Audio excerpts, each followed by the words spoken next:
প্রথমেই যে বিষয় নিয়ে আপনাকে প্রশ্ন করব যে আজকে একটি দাঙ্গার মামলা, যে মুর্শিদাবাদে যে দাঙ্গার মামলা, সেই বিষয় নিয়ে আজকে হাইকোর্টে একটা কিছু মোশন ছিল, সেই বিষয়টা নিয়ে আপনার কাছ থেকে জানতে চাইবো যে কি হলো। দেখুন, মুর্শিদাবাদে শক্তিনগরে থানার এলাকায়, বেলডাঙ্গা থানা এলাকায় যে রামনবমীর মিছিলকে কেন্দ্র করে একটা দাঙ্গা হলো, তার পরিপ্রেক্ষিতে মুসলিম রাষ্ট্রীয় মঞ্চ, যার আমি ক্ষেত্রীয় সংযোজক, পশ্চিমবাংলা এবং সিকিমের দায়িত্বে, তাই মুসলিম রাষ্ট্রীয় মঞ্চের তরফ থেকে আমি মহামান্য হাইকোর্টের চিফ জাস্টিসের ঘরে পিলে মামলা করেছি। সেই মামলার আজকে শুনানি ছিল। সেই মামলাতে সিআইডি কর্তৃপক্ষ ছিল, সেই মামলাতে রাজ্য সরকারের পিপি ছিল, সেই মামলাতে এনআইএ তরফ থেকে লোক ছিল এবং সিবিআইয়ের তরফ থেকেও লোক প্রতিনিধি ছিল, অর্থাৎ লার্নেড অ্যাডভোকেট ছিল। আমরা মুসলিম রাষ্ট্রীয় মঞ্চে থেকে এই মামলাটা কেন করলাম, এটা বহুজনের প্রশ্ন, এবং মহামান্য আদালত এটাকে খুব হাইলি অ্যাপ্রিসিয়েট করে যে বিশ্ব হিন্দু পরিষদ নামক একটি তারা মামলা করেছে রামনবমীকে নিয়ে, এখানে মুসলিম রাষ্ট্রীয় মঞ্চ মামলা করেছে, এটা নজিরবিহীন। এবং উনি একটা কথা বলেছিলেন এর আগের দিনে, যে একটা রামনবমীর ছোট্ট একটা মিছিল 200 লোকের, সেই মিছিলটাকে যদি প্রশাসন, এখন ইলেকশন চলছে, সেই ইলেকশনের সময় যদি মিছিলটাকে কন্ট্রোল না করতে পারে, তাহলে এত বড় বহরমপুর লোকসভার কেন্দ্রের মতো, তাহলে বহরমপুরের লোকসভা ইলেকশন কি করে হবে? তাহলে ইলেকশনটাকেই বাদ দিতে হয়। বাদ, সেই যে কথাটা বলেছিলেন এর আগে, আজকে মাননীয় চিফ জাস্টিস আমাদের আর্গুমেন্টের পরে, এবং ওরা বারবার রাজ্য সরকার থেকে দাবি করছিল যে আমরা 2 জন পুলিশকে সাসপেন্ড করেছি, আমরা কিছু অ্যারেস্ট করেছি ইত্যাদি করে বাহানা দিই, কিন্তু আমরা একটা পয়েন্টে ছিলাম যে বাংলার বুকে মুসলমানরা সংখ্যালঘু, কিন্তু মুর্শিদাবাদের ক্ষেত্রে সংখ্যাগুরু হচ্ছে মুসলমানরা, সংখ্যালঘু হচ্ছে হিন্দুরা। কিন্তু আমরা দেখতে পেলাম কি, রামনবমীর মিছিল যাচ্ছে, পেছনে পুলিশ, সামনে পুলিশ। একটি বাড়ির ছাদ থেকে কিছু লুঙ্গি পরা লোক মাথায় গামছা বেঁধে ইট মারছে, বোমা ছুটছে, মদের বোতল ছুটছে। এই যে দৃশ্যাবলী, এই দৃশ্যাবলীর জন্য আজকে কিছু এলিমেন্ট, অর্থাৎ কিছু মুসলিম সম্প্রদায়ের দুষ্কৃতির জন্য সমগ্র মুসলমান সমাজ কেন দায়ী? সমগ্র মুসলমান সমাজের উপর আঙুল তোলা হবে কেন? কিছু লুঙ্গি পরা মানুষ দুষ্কৃতী, তাদের জন্য সমগ্র লুঙ্গি পরা মানুষ কেন বদনাম হবে মুসলমান? এই জায়গাতে আমরা, এবং যেখানে সংখ্যাগুরু মুসলমান, তাদের সংখ্যালঘুদের পরব, উৎসব, পূজা, পার্বণ দেখভালের দায়িত্ব সুষ্ঠুভাবে যাতে করতে পারে, সেটা দেখভালের দায়িত্ব সংখ্যাগুরুদের। কিন্তু ওখানে মুসলিম সম্প্রদায় সংখ্যাগুরু হয়েও কিছু দুষ্কৃতী এলিমেন্ট, মুসলিম সম্প্রদায়ের নাম, তাদের মুসলিম, তারা এই দুর্ঘটনা ঘটালো। তাই আমরা মহামান্য আদালতের কাছে আমরা দাবি করেছি যে যাদের ক্ষতি হয়েছে তাদের 1 কোটি টাকা করে ক্ষতিপূরণ দিতে হবে, এবং যেখানে বোম চার্জ হয়েছে সেটা এনে তদন্ত করতে হবে, এবং বাকি পোর্শনটা সিবিআই তদন্ত করতে হবে। মহামান্য আদালত আজকে প্রাথমিক পর্যায়ে ওখানে এনআইএ তদন্তর দায়িত্ব দিয়ে দিয়েছে অ্যাজ পার মুসলিম রাষ্ট্রীয় মঞ্চের আর্গুমেন্টে, এবং উল্লেখ করে দিয়েছে মহামান্য আদালত, এবং আমাদেরকে ডাইরেকশন দিয়েছে মুসলিম রাষ্ট্রীয় মঞ্চ যে দাবিটা করে যে পিটিশনটা করেছি আমি, সেই পিটিশনের কপি এনআইএর যিনি উকিল ছিলেন মিস্টার অরুণ কুমার মাহান্তি, আমি তার হাতে দিয়ে দিয়েছি। তাই আজকে একটা প্রাথমিক পর্যায়ে, এবং শুধু তাই না, আগামী 10ই মের মধ্যে এনআইএকে প্রাথমিক পর্যায়ে রিপোর্ট জমা দিতে হবে মহামান্য আদালতে, এবং সিআইডি যে তদন্ত করছে সিআইডিকেও তদন্ত রিপোর্ট 10ই মের মধ্যে জমা দিতে হবে, এবং আগামী নেক্সট ডেট 10ই মে কি হয় সেটা দেখার বিষয়, সেটার জন্য আমরা ওয়েট করছি। স্যার, এর আগে আমরা শুনেছিলাম যে মমতা বন্দ্যোপাধ্যায় বলছেন যে বিজেপি দলটাকে নাকি দেশ থেকেই তিনি গুটিয়ে দেবেন। এবারে তার এক কাঠি ওপর দিয়ে গেলেন অভিষেক বন্দ্যোপাধ্যায়, তিনি বলছেন নাকি যে ঠিক সময়ে দরজা খুলবো এবং দলটাকে উঠিয়ে দেবো। বিজেপিকে এই হুঁশিয়ারি দিচ্ছেন, মানে পিসি ভাইপো দুজনেই এই একই রকমভাবে বিজেপিকে হুঁশিয়ারি দিচ্ছেন, কি বলবেন? আর বিজেপির নেতারা এখন লাইন দিয়ে রয়েছে তৃণমূলে কবে ঢুকবে, আমরা দরজা বন্ধ করে রেখেছি, যদি খুলি দল উঠে যাবে। একটা কুঁয়োর ব্যাং চোর যে নাকি নিজের নির্বাচন কমিশনারের কাছে হলফনামা দিয়ে লিখেছিল আমি ঘর ভাড়া দিয়ে খাই, লিপস এন্ড বাউন্স এত বড় কোম্পানি যে সে চালায়, সেটা নির্বাচন কমিশনের কাছে জমা দেয়নি। ওনার সোনা বৌদি যে বিমানবন্দরে ধরা পড়েছিল, পুলিশ গিয়ে ছাড়িয়ে এনেছিল, সেই সোনা বৌদি ডিরেক্টর, তাদের কথা উনি দেয়। আজকে ইডি সিবিআই ওনার দুটো বাড়ি সিজ করলো, আজকে লিপস এন্ড বাউন্সের কোটি কোটি টাকা বাজেয়াপ্ত করলো। তাই চোরের কথা আজকে এই বিজেপি বিরুদ্ধে ওরা ত্রিপুরাতে লড়তে গেছিল, আরো কয়েকটা জায়গায় লড়তে গেছিল, মানুষ জনগণ ঝাঁটার বাড়ি ঝেঁটিয়ে বিদেয়ী করে দিয়েছে। সেই দলের ওরা তো এখন রিজিওনাল দল, কিন্তু লেখে সর্বভারতীয়। তা এইরকম একটা রিজিওনাল দল, তার মুখে একটা সর্বভারতীয় দলের দরজা খোলার বন্ধ। আগামী দিনে তৃণমূল দলটা থাকবে কিনা আমার জানা নেই। কিন্তু সরাসরি কোর্টকে তুলে দেওয়ার মতো কথাও, ভয়ঙ্কর কথাও বলছেন অভিষেক বন্দ্যোপাধ্যায়। আজকে 25,000 যোগ্য লোকেরও চাকরি কেড়ে নিল আদালত। তার মানে আদালতের তর্কেই যদি আমি ধরি, একজন বিচারপতি থাকাকালীন বলেছে BJP approach me and I approach BJP, মানে বিজেপির সাথে তিনি যোগাযোগে ছিলেন। তাহলে সেই বিচারপতি যদি বিজেপিতে যায়, তাহলে ভারতবর্ষ থেকে কলকাতা হাইকোর্টটাকেই তো তুলে দেওয়া উচিত আদালতের তর্ক হিসেবে, যুক্তি হিসেবে যদি আমি দেখি। এই অভিষেক বন্দ্যোপাধ্যায় যে লোকটি বাংলার মানুষ যাকে চোর বলে জানে, এই যত চোর ধরা পড়ছে এই product by the Abhishek Banerjee. Arabul মালটা প্রোডাক্ট কে করেছে? এই চোর বানিয়েছে কে? এই অভিষেক। ওদের ওই অনুব্রত মণ্ডল চোরটাকে কে বানিয়েছে? এই অভিষেক ব্যানার্জি। মুড়ির টিনে করে টাকা আসতো, এই যে শাহজাহান এ মালটা যে এককালে বাসে টিক টিক টেকারে টিকিট করে বেড়াতো, সেই শাহজাহান বলেছিল না, হ্যাঁ আমার ছিঁড়ে নেবে ইডি সিবিআই। আজকে সেই শাহজাহান বিড়ালের মতো ম্যাও করছে। এর গুরু কে ছিল? এই অভিষেক ব্যানার্জি। আজকে ওর কাকু যে বলতো আমার বসকে কেউ ছুঁতে পারবে না, সেই কাকুর কণ্ঠস্বর আজকে ফরেন্সিক রিপোর্ট মিলে গেছে, ইডি সিবিআই তদন্ত করছে, অভিষেকের নাম জড়িয়ে আছে। তাহলে গরু পাচার থেকে আরম্ভ করে, বালি পাচার থেকে আরম্ভ করে, খাদ্য থেকে আরম্ভ করে সবেতেই অভিষেকের নাম জড়িয়ে। এইরকম একটা চোর, এইরকম একটা বাংলার ডাকাত, এইরকম একটা চোর প্রোডাক্টকারী অভিষেক ব্যানার্জি।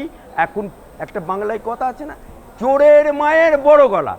আজকে অভিষেক ব্যানার্জি বলছে হাইকোর্টকে তুলে দেবো। হ্যাঁ, মানে জুডিশিয়ালটাকে তুলে দেবে? হ্যাঁ, ও কোথাকার হুনু রে, ও কোথাকার হুনু? হ্যাঁ, হাইকোর্টকে তুলে দেবে? আর ও কত বড় হুনু ওই লোকটি না বলতো, MBA পড়তে গেছে দিল্লিতে, প্যারাশুটে করে এসে নামলো, আজও পর্যন্ত MBA সার্টিফিকেট দেখাতে পারেনি। সালা মনে হয় ও এই পাস করেছে কিনা আমার জানা নেই, সে নাকি বিচারকের সমালোচনা করছে। হ্যাঁ, সে বলছে হাইকোর্টকে তুলে দেবো। শোনো অভিষেক ব্যানার্জি, তোমার পিসির নামে মামলা হয়েছে, এরপরে তোমাকে আমরা এখনো মামলা করিনি। কই মাছ দেখেছেন? কই মাছ জলে জিয়ে রাখে, ইডি সিবিআই তোমাকে কই মাছের মতো জীবিত রেখেছে, যখন মনে হবে তুলে নেবে।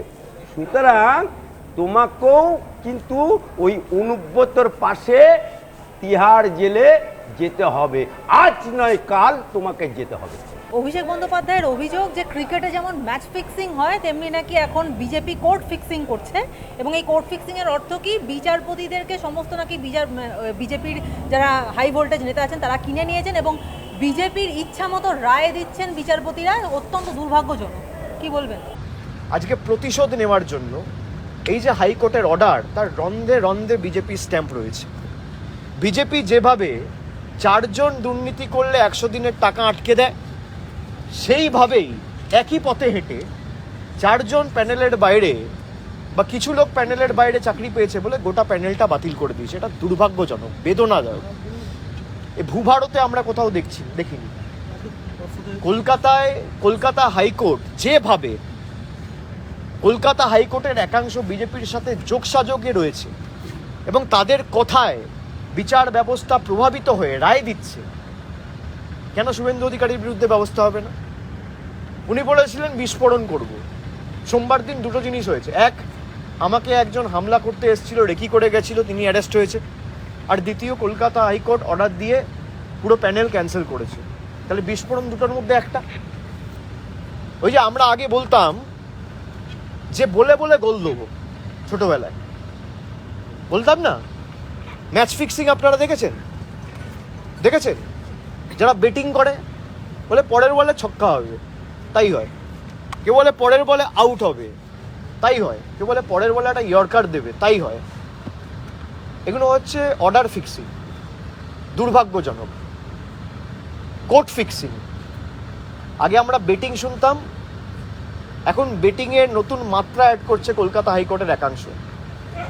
বিজেপির লোকেরা বেটিং করছে, আর সেই বেটিংয়ের চক্র, সেই বেটিংয়ের দোসর হিসেবে কাজ করছে কিছু বিচার ব্যবস্থার বিচারকের আসনে থাকা বিচারপতিরা। আমি অভিষেককে বলতে চাই, তোমার পিসিমণি সিঙ্গুরে যে টাটা কোম্পানি 99% তৈরি হয়ে গেছিল, সেই টাটা কোম্পানিটা উনি ক্ষমতায় আসার পরে মহামান্য আদালতের নির্দেশে ডিনামাইট দিয়ে চুরমার করে দিয়েছিল। সেটা কে দিয়েছিল? আদালত দিয়েছিল। তাহলে তখন কি তোমার পিসিমণি ফিক্সিং করেছিল নাকি? হ্যাঁ, কি ফিক্সিং করেছিল? রাতের অন্ধকারে ফিক্সিং করেছিল নাকি? হ্যাঁ, আর আজকে তুমি যখন সুপ্রিম কোর্টে গিয়ে কপিল সিব্বলের কোলে 5 লক্ষ টাকা ফি দিয়ে দুলছো, আর তোমার নামে যখন স্টে হয়ে যাচ্ছে, তখন তুমি কি ফিক্সিং করছিলে? হ্যাঁ, ওটা কি ফিক্সিং বলে? হ্যাঁ, আজকে তোমাদের এখানে শুনে নাও অভিষেক ব্যানার্জি, মহামান্য আদালতের বিচারে চেয়ারে যখন বিচারক বসে, সে তখন বিচারটা করে আইনের দ্বারা। আর আমরা যারা উকিল, আমরা যারা অ্যাডভোকেট, আমরা মামলাটা লড়ি বিচারকের কাছে আইনের মাধ্যম দিয়ে, মার প্যাচে আমরা জজ সাহেবের কাছে। তাই যতগুলো চোর ধরা পড়ছে এবং চোরেদের সাজা হচ্ছে, সেটা বিচারকের মহামান্য আদালতের নির্দেশে হচ্ছে। তাই বিচারকের আইন যে বিচারকরা মহামান্য আদালত থেকে যে রায় দেয় সে রায় চূড়ান্ত রায়। তাই তোমার যদি যত ক্ষমতা থাকে তাহলে তুমিও এসো না হাইকোর্টের দরজায়। কেন তোমার সোনা বৌদির মামলাটা এই হাইকোর্ট থেকে স্টে করেছিলে, তাহলে কার সাথে তুমি ম্যাচ ফিক্সিং করেছিলে? তোমার সোনা বৌদির যে মামলাটা স্টে হলো সেটা কার সাথে ফিক্সিং করেছিলে, কিসের বিনিময়ে ফিক্সিং করেছিলে? তাহলে নিজের বেলায় আটিসুটি, পরের বেলায় দাঁত কপাটি না। মমতা বন্দ্যোপাধ্যায় বলছেন, মানে শুভেন্দুকে হুঁশিয়ারি দিয়ে বলছেন যে চাকরিহারাদের একজনেরও যদি কিছু হয় তাহলে আমি তার বাড়িতে যাব। শুভেন্দুকে হুঁশিয়ারি দিয়ে বলছেন, কি বলতে চান, কি বলবেন এই বিষয়ে? এই যে 26,000-এর চাকরি খেয়েছো, 2.5 লক্ষ পরিবার আজকে মৃত্যুর সামনে লড়াই করছে। একজনের কিছু হলে তোমার বাড়ির সামনে জানবে, এরা কিন্তু আসবে, এরা কিন্তু বিচার চাইবে, এরা কিন্তু বিচার চাইবে। ওই চোরের মায়ের বড় গলা মমতা ব্যানার্জি। যখন মমতা ব্যানার্জির কাছে শুভেন্দু ছিল, আর শুভেন্দু তো নিজেই বলেছে চুরি করা, ডাকাতি করা, যা কিছু আমি শিখেছি মমতাদির কাছে। মমতাদির কাছে শিখেছে, ও তো শুভেন্দু নিজেই স্বীকার করে নিয়েছে। সুতরাং এই মমতাদি এখন ছেড়ে দে মা কেঁদে বাঁচি এই অবস্থা। তাই এখন এই যে 26,000 ছেলে মেয়ে যারা কিছুদিন আগে পর্যন্ত মাস্টার ছিল, আমাদের বাঙালিদের একটা অভ্যাস আছে, কি বলুন তো, যখনই আমার বাড়িতে কোনো বিবাহযোগ্য মহিলা থাকে, মেয়ে থাকে, বাবা তখন সরকারি চাকরি খুঁজে। এই মাস্টারদেরকে সব সরকারি চাকরি দিয়ে দিয়েছে, 10 লক্ষ 15 লক্ষ টাকা দিয়ে দেশ দিয়ে দিয়েছে। আজকে সেই বাড়িতে যে ছোট বাচ্চাটা জন্মেছে, পাড়ায় যাচ্ছে, তোর বাপ কি হল রে, স্কুল মাস্টারের চাকরি। ওই মেয়েটা যখন বাপের বাড়ি যাচ্ছে বলছে কি হলো রে, খুব তো গরম দেখাচ্ছিলি, স্বামী স্কুল মাস্টার। তোর স্বামী তো ভুয়ো মাস্টার। সে ভালোরাও যারা পাস করেছে তারাও হয়ে গেছে ভুয়ো, আর যারা ভুয়ো ছিল তারা তো ভুয়ো আছেই। তাই এই মমতা ব্যানার্জি বাংলার বুকে শিক্ষা নামক জিনিসটাকে নষ্ট করে দিল, সামাজিক বৈধতাটাকে নষ্ট করে দিল। আজকে ছোট ছোট বাচ্চাগুলো পর্যন্ত চিৎকার করে বলছে যে ভুয়ো টিচার। আজকে বাপের বাড়িতে গেলে মেয়েটাকে বলছে ভুয়ো টিচার ওর স্বামী। এই যে সামাজিকভাবে বৈষম্যটাকে নষ্ট করে দিল, এর জন্য দায়ী কে? এর জন্য দায়ী এই মমতা ব্যানার্জি। আজকে এই মমতা ব্যানার্জি সামলাতে পারছে না, তাই এখন শুভেন্দুর বাড়ি যেতে বলছে। যাও না, কে যেতে বারণ করেছে? কিন্তু আমি বলবো এই শিক্ষকদের পরিবারগণকে হিসেব করলে 2.5 লাখ হয়। এই 2.5 লাখ পরিবার এই মমতা ব্যানার্জিকে হয় ব্যালটে জবাব দাও, আর তা নাহলে ওর বাড়ি দিয়ে ঘেরাও করো। আর তা নাহলে যাদের হাত দিয়ে টাকা দিয়েছো, পাড়ায় যাদের হাত দিয়ে তৃণমূলের নেতাদের টাকা দিয়েছো তাদের বাড়িগুলো ঘেরাও করো, আর নাহলে কলার চেপে টাকা উদ্ধার করো। আমি আলী আফজল চাঁদ হাইকোর্ট থেকে তোমাদের সাহায্য করব। স্যার, আপনারই মতো, আপনি যেমন হাইকোর্টের আইনজীবী, সেরকম আরও একজন আইনজীবী রয়েছেন, তার নাম কল্যাণ বন্দ্যোপাধ্যায়। তিনি বলছেন যে অভিজিৎ গঙ্গোপাধ্যায় তাকে প্রথমত পাঁঠা বলছেন, এবার তার সঙ্গে বলছেন যে গুন্ডা এবং দালাল, বিজেপির দালাল এবং গুন্ডা, এবং তার সঙ্গে অত্যন্ত একটা লজ্জাজনক কথা, অত্যন্ত অসম্মানজনক একটা কথা, হাইকোর্টের যিনি প্রাক্তন বিচারপতি তাকে পাঁঠা বলে উল্লেখ করছেন। কি বলবেন? ওটা একটা বিজেপির একটা গুন্ডা, একটা বড় দালাল। ওর মুখে কোনো জ্ঞান মানায় না। ওটা একটা অপদার্থ, কুলাঙ্গার, ভারতবর্ষের আইনি ব্যবস্থার কুলাঙ্গার ওটা একটা। এই 30-32 বছর প্র্যাকটিস করার পর 56-57 বছরে যে আইনজীবী জজ হয় না, সে একটা পাঁঠা আইনজীবী। কে? কল্যাণ ব্যানার্জি? আরে ও তো উকিল, কিন্তু ও তো হাইকোর্টে আসে না। সাংসদ হওয়ার পরে ওই যখন রাজ্য সরকারের মামলা হয় তখন এখানে আসে। আজ পর্যন্ত জীবনে কল্যাণ মাঝি একটা কেসে জেতেনি, কিন্তু চেল্লাতে পারে, হাও হাও করে চেল্লাতে পারে, কিন্তু একটা কেসেও জিততে পারে। এই কল্যাণ মাঝি কিছুদিন আগে ওই রাজ্যপালের কাছে ওই আমাদের যুবরাজ মঞ্চ বেঁধেছিল, সেখানে কি বলেছিল, খিচ মেরা ফটো খিচ, খিচ মেরা ফটো খিচ। সেই কল্যাণ মাঝি, এই যে কল্যাণ মাঝি সংসদ ভবনে আমাদের প্রাক্তন রাজ্যপাল বর্তমানে উপরাষ্ট্রপতি, তাকে নিয়ে মিমিক্রি করছিল। এই কল্যাণ মাঝি যে তার উত্তরপাড়ার এমএলএ উত্তর কাঞ্চন, তাকে গাড়ি থেকে টেনে নামিয়ে দিচ্ছে এই কল্যাণ ব্যানার্জি। যে কল্যাণ ব্যানার্জি ওর দলের মেয়েদের গাল টেপে, এই কল্যাণ ব্যানার্জি। এর মুখ দিয়ে একটা বাংলায় কথা আছে, চুলোর মুখ দিয়ে ছাই বেরোয়, চুলোর মুখ দিয়ে কোনো ভালো জিনিস বেরোয় না। তাই কল্যাণ ব্যানার্জি উকিল হতে পারে, কিন্তু ও উকিলের নামে ও কলঙ্ক। স্যার, কল্যাণ ব্যানার্জি যেটা বলছেন যে বিজেপি নাকি বাংলার ছেলে মেয়েদের চাকরি খেতে চাইছে, মানে বিজেপির উদ্দেশ্যই নাকি ছেলে মেয়েদেরকে বেকার করে দেওয়া, বিশেষ করে বাংলার ছেলে মেয়েদের ওপর আলাদাই কোনো আক্রোশ আছে বিজেপির, যার জন্য বাংলার ছেলে মেয়েদের চাকরি খেতে চাইছে। এবং সুপ্রিম কোর্টে যদি এই জাজমেন্ট যায় যে 26,000 ছেলে মেয়ে হঠাৎ করে চাকরিজীবী থেকে বেকার হয়ে গেল, এই জাজমেন্ট যদি সুপ্রিম কোর্টে যায় 5 মিনিটের মধ্যে স্টে অর্ডার বেরিয়ে আসবে, কি বলবেন? আর এই জাজমেন্ট স্টে হবে, এই জাজমেন্ট স্টে হবে একদম। যে জজেরা জাজমেন্ট দিয়েছে তারা দেখবে এই জাজমেন্ট স্টে হচ্ছে, তাদের সহ্য করতে হবে। কিন্তু এই কল্যাণ ব্যানার্জি গত বছরে হুগলির শ্রীরামপুরে 7টা কনস্টিটিউশনের মধ্যে হুগলিতে আছে 5টা আর 2টো আছে হাওড়া জেলার, 5টাতে হেরে গোহারা হয়ে গেছে, বেঁচে গেল হাওড়ার 2টো বিধানসভাতে। এই কল্যাণ ব্যানার্জি এখন, আচ্ছা বলুন তো, সরকারে কি বাংলায় বিজেপি আছে, না কংগ্রেস আছে, না সিপিএম আছে, না আইএসএফ আছে? এখানে তো আছে সরকারে কে? মমতা ব্যানার্জি।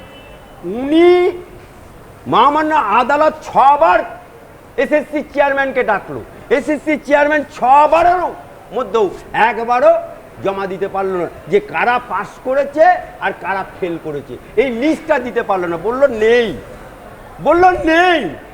তাই সিবিআই তদন্ত দিয়েছে। এবারে সিবিআই তদন্তে কি হবে? এবং মহামান্য আদালত এটাও বলেছে, যারা সাদা খাতা জমা দিয়ে চাকরি পেয়েছে, টাকা দিয়ে চাকরি পেয়েছে, তাদের গুণগার জমা দিতে হবে। তাই কল্যাণ ব্যানার্জিকে বলে দিই যে সাংসদ তুমি, সরকারে তুমি, এমএলএ তোমাদের, আর দায় নেবে বিজেপি। এটা হয় নাকি? বিয়ে করবে তুমি, বউ হবে তোমার, আর অন্যজন ভোগ করবে নাকি? হ্যাঁ, এরকম ব্যাপার নাকি? সরকারে থাকবে তুমি, এমএলএ হবে তোমার, এমপি হবে তোমার, পঞ্চায়েত হবে তোমার, পঞ্চায়েত সমিতি হবে তোমার, জেলা পরিষদ হবে তোমার, আর দায় বিজেপি নেবে নাকি? তুমি বিয়ে করলে পাশের বাড়ির লোক দায় নাকি নাকি? তুমি বিয়ে করলে তোমার বউ হয়, অন্য কারোর বউ হয় নাকি? তা সরকারে যখন তোমার, সবটাই দায় তোমার। রায় দিয়েছে মহামান্য আদালত। ক্ষমতা থাকে 5 মিনিট বলেছো না, 5 মিনিট বলেছো না, আজ কদিন হয়ে গেল? 72 ঘন্টা পেরিয়ে গেছে। 5 মিনিট কোথায় গেল? যাও সুপ্রিম কোর্টই তো গেছিলে, অভিজিৎ গঙ্গোপাধ্যায় রায়ের বিরুদ্ধে তো সুপ্রিম কোর্টে গেছিলে। সুপ্রিম কোর্ট সেই মামলা আমার এই আদালতে ডিভিশন বেঞ্চে দিয়েছে। ডিভিশন বেঞ্চ যে রায় দিয়েছে, পুঙ্খিভাবে 100টা পদ্ধতিতে চুরি হয়েছে, 100টা পদ্ধতিতে ওরা চুরি করেছে। তাই চোরের মায়ের বড় গলা। কল্যাণ ব্যানার্জিকে বলি, নিজের চরকায় তেল দাও, কারণ তোমার এবারে শ্রীরামপুরে হাওয়া পানি খারাপ আছে। কারণ তোমার বিরুদ্ধে দাঁড়িয়েছে তোমারই জামাই, ডিভোর্সি জামাই। কি করে ডিভোর্স হলো গো কল্যাণ? আগে এই জবাবটা জনগণকে দিয়ে এসো।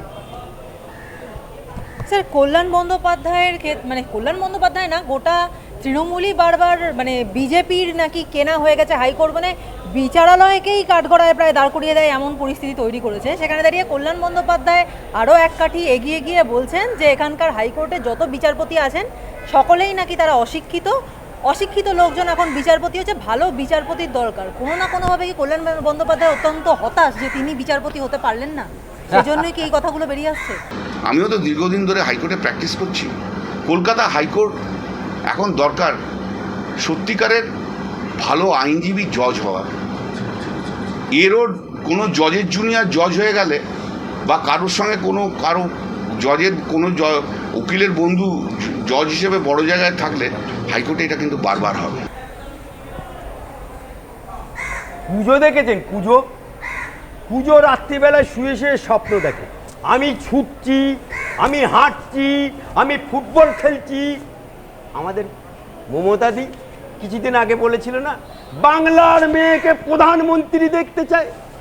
কালীঘাটে পোস্টার পড়ে গেল, বাংলার মেয়ে মমতা ব্যানার্জি হবে প্রধানমন্ত্রী। পোস্টার উঠে গেল, পোস্টার আর নেই। তারপরে বললো ইন্ডি জোট করছি, বিজেপিকে তাড়াবো। ইন্ডি জোট পিন্ডি জোট হয়ে গেল, মমতা ব্যানার্জি লাত খেয়ে চলে এলো। এই মমতা ব্যানার্জি নামের পাশে লিখত ডক্টরেট, হাওয়া হয়ে গেল। মমতা ব্যানার্জির ডক্টরেট হাওয়া হয়ে গেল। এই মমতা ব্যানার্জির নামের পাশে কি লিখত? অগ্নিকন্যা। কোথায় গেল অগ্নিকন্যা? এই মমতা ব্যানার্জির পাশে লিখত সততার প্রতীক, হাওয়া হয়ে গেল। এখন মমতা ব্যানার্জি হয়ে গেছে চোরেদের রানী। আর বিজেপি বলছেন না, এই দলটা একটা কাহাবত আছে, আগাচ্ছে বাগার ভয়। মমতা ব্যানার্জির বিজেপিকে বেশি ভয়। তাই আজকে অভিষেক ব্যানার্জি, মমতা ব্যানার্জি বিজেপিকে ভয় পাচ্ছে এবং মহামান্য আদালতকে যে কটু কথা বলছে। কারণ অভিষেক ব্যানার্জির মুর্দার যেমন একটা পা কবরে থাকে, একটা পা মরতে থাকে, অভিষেক ব্যানার্জির একটা পা কালীঘাটে আছে আর একটা পা দিল্লির তিহাড় জেলের দিকে এগিয়ে যাচ্ছে। কোন মুহূর্তে ছো মেরে তুলে নেবে ইডি সিবিআই তার ঠিকানা নেই। তাই আজকে মমতা ব্যানার্জি জানে, বাংলার মানুষ জানে, ভারতবর্ষের মানুষ জানে, ইস বার মোদি 400 পার। স্যার, তমলুকের বিজেপি প্রার্থী অভিজিৎ গঙ্গোপাধ্যায়, যিনি প্রাক্তন বিচারপতিও ছিলেন, তাকে উদ্দেশ্য করে সেই অখিলগিরি, যিনি রাষ্ট্রপতিকে নিয়ে অত্যন্ত ন্যাক্কারজনক একটি কটাক্ষ করেছিলেন, তিনি এবার কটাক্ষ করলেন এবং বললেন যে বিজেপি প্রার্থী অভিজিৎ গঙ্গোপাধ্যায় নাকি হিজড়া। অত্যন্ত একটা জঘন্য শব্দ তিনি ব্যবহার করেন। যারা এই জাতীয় হয় তাদেরকে আমরা থার্ড জেন্ডার বলে সম্মান দেওয়ার চেষ্টা করি, সেখানে তিনি সরাসরি একজন প্রাক্তন বিচারপতিকে হিজড়া বলে উল্লেখ করলেন। কি বলবেন? অভিজিৎ গঙ্গোপাধ্যায়কে বললাম তুমি কি হিজড়া? অভিজিৎ গঙ্গোপাধ্যায়কে বললাম তুমি কি হিজড়া? কে বললো কথাটা? অখিলগিরি। কে অখিলগিরি? মালটা কে? কারামন্ত্রী। কারামন্ত্রী? হ্যাঁ, কারামন্ত্রী জেলে কারামন্ত্রীকে বলতে চায়। এই মমতা ব্যানার্জির সরকার ক্ষমতায় আসার আগে কি বলেছিল? বাংলার মুসলমানদেরকে উদ্দেশ্য করে সাচার কমিটির রিপোর্ট, মুসলমানদের চাকরি নেই, 1.5% বামফ্রন্ট চাকরি দিয়েছে, আর চাকরি নেই, মুসলমানরা গুন্ডা হচ্ছে, বদমাশ হচ্ছে, বিদেশে চলে যাচ্ছে। আর মুসলমানদেরকে মমতা ব্যানার্জি বলেছিল জেলে পুরে দিচ্ছে মুসলমানদেরকে বামফ্রন্ট সরকার। ও কারামন্ত্রী, আজকের তারিখে, আজকের দিনে সারা পশ্চিম বাংলায় 42,625 জন জেলে আছে। তার মধ্যে 39,222 জন হচ্ছে মুসলমান। ও মুসলমান দরদি, আজকে কারামন্ত্রী, সেই কারামন্ত্রী এখন কার বিরুদ্ধে বলছে? বিচারপতি গঙ্গোপাধ্যায়কে হিজড়া বলছে। হিজড়ার জবাব ওই তমলুকের মানুষ ইঞ্চিতে ইঞ্চিতে দিয়ে দেবে। অভিজিৎ গঙ্গোপাধ্যায় যদি জেতে, এই অভিজিৎ গঙ্গোপাধ্যায় ভারতবর্ষের বুকে নরেন্দ্র মোদীর সরকারে উনিই হবেন আইনমন্ত্রী, তখন যেন কোমরে দড়ি না পড়ে যায়। ভারতের নির্বাচন দেখে নাকি, মানে ভারতের বিশেষ করে বাংলার 7 দফার নির্বাচন দেখে নাকি গোটা পৃথিবী ছিচিৎকার করছে, এমনই মতামত আমাদের মুখ্যমন্ত্রী চেয়ে বলা ভালো তৃণমূল সুপ্রিমো মমতা বন্দ্যোপাধ্যায়, যে বাংলায় 7 দফায় নির্বাচন হচ্ছে সেটা নাকি সমগ্র পৃথিবীর কাছে লজ্জাজনক, সবাই ছিচি করছে। কি বলবেন? আজকে যে নির্বাচনটা হচ্ছে ভারতবর্ষের নির্বাচন, বাংলার গ্রামের লোকেরা বলে দিল্লির নির্বাচন। এই নির্বাচনে পশ্চিমবাংলা বাদ দিয়ে আজকে যত জায়গায় নির্বাচন হচ্ছে, একটা কুকুর মরে না, একটা বিড়াল মরে না, একটা ছাগল মরে না, একটা টিকটিকি মরে না।